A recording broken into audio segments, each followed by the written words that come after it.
Welcome back to some new malicious compliance stories, where people complied to the letter, but not the spirit of our request. I hope you had a great day. The first story is called Only Through Corporate.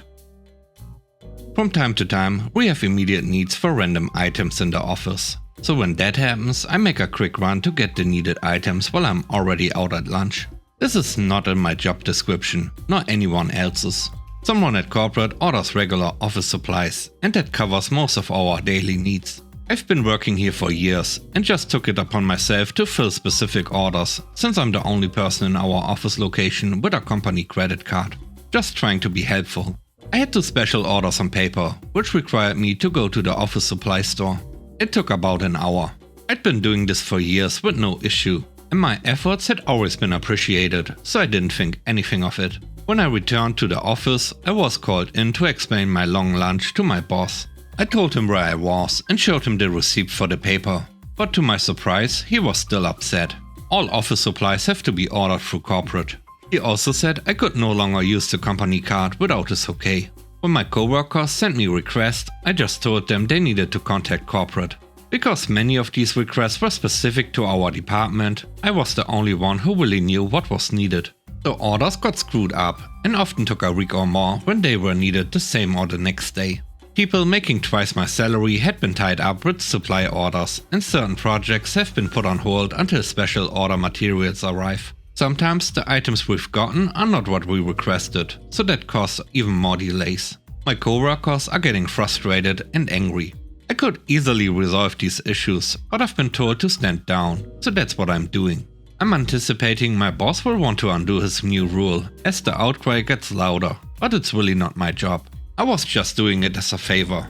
I'm sure the experts at corporate can figure it out.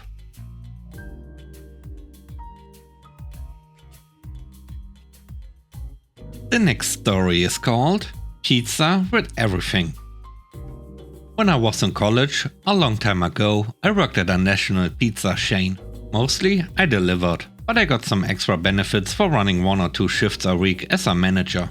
The following happened when a customer came in, moaning about not enough toppings on the company's version of a deluxe pizza. When a customer asks for a pizza with everything, most pizza places will default to their version of the deluxe pizza. These pizzas usually have 5 to 8 toppings. Ours had 7, but they are not full portion toppings, and are typically the equivalent of 3 or 4 topping pizza. This is actually because they taste better that way, and customers are not charged for a 7-topping pizza or anything. I am managing a shift when I hear a customer absolutely berating one of the clerks up front.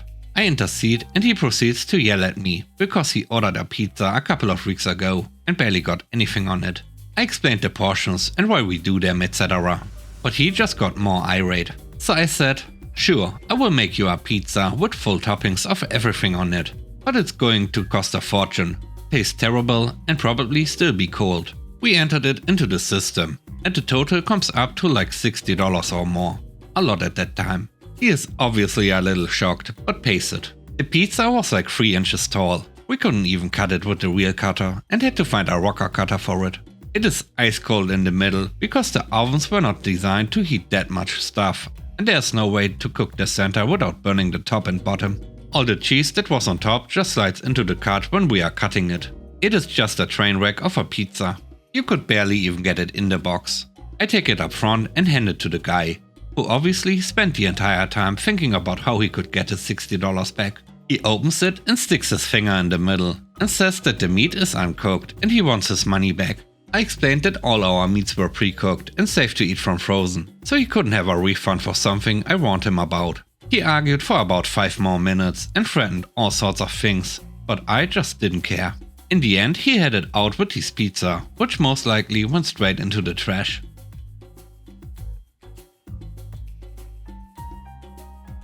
The third story is called Corporate Crone. When I was a porter at Burger King, one of my jobs was to clean the parking lot.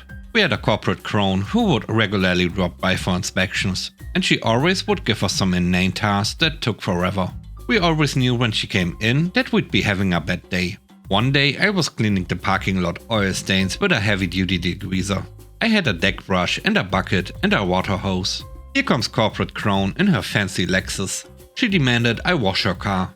I told her that I had degreaser, not soap, in the bucket. She insisted that she was corporate and I needed to do as she said, or else she could fire me on the spot.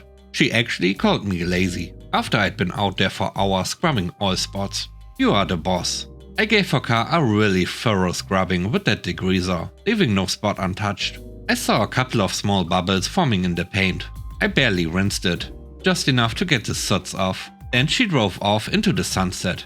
The next time she came in, her paint was flaking off so bad there were huge bare patches. I had tried to warn her, but hey, she is the boss after all. I don't think she ever figured out it was the car wash that did it. She tried to trade it in, but nobody would take it.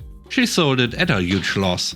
The corporate headquarters was actually right down the street from the one I worked at.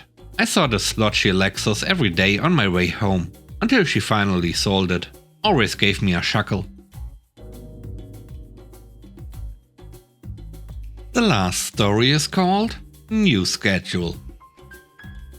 I've been with this company for a little over 11 years now. For the past 4 years, I've been a full-time department lead, up until about a year and a half ago. The company decided to integrate my department, nutrition, into every other department. This technically did away with nutrition, since all other departments were now working nutrition in their respective areas. Since my department doesn't exist anymore, there's no need for a full-time lead clerk, me. However, I'm grandfathered into that position. I am now a part-time clerk, still getting the extra lead clerk pay and 40+ hours a week. We got a new manager not too long ago, and she is everything by the book. A couple of weeks ago, she found out that I'm only part-time.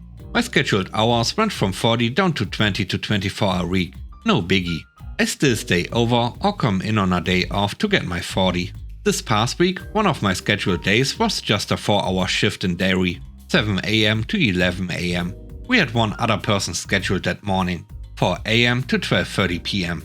Our delivery was running really late that day, so the manager lady pulled the other dairy person to help pick a few online orders since they were behind.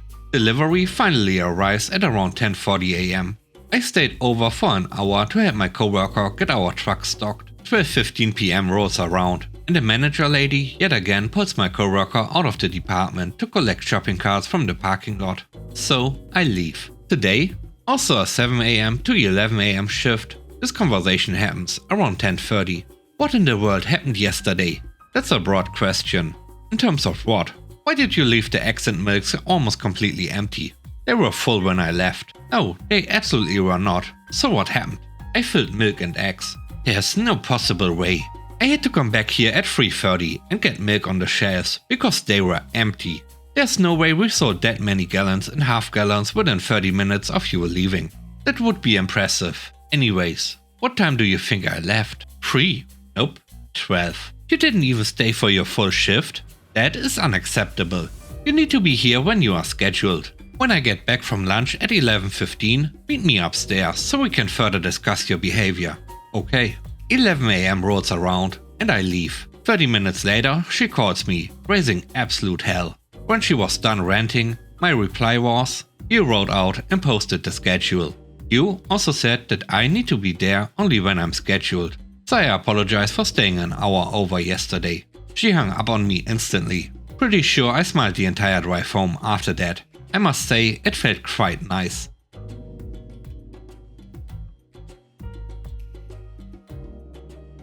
Thanks for watching the video. I hope you enjoyed it. If you did, please don't forget to leave a like, comment and subscribe. And if you have time, watch another one of my videos. And now, I hope you have a great day. See you soon. Bye bye.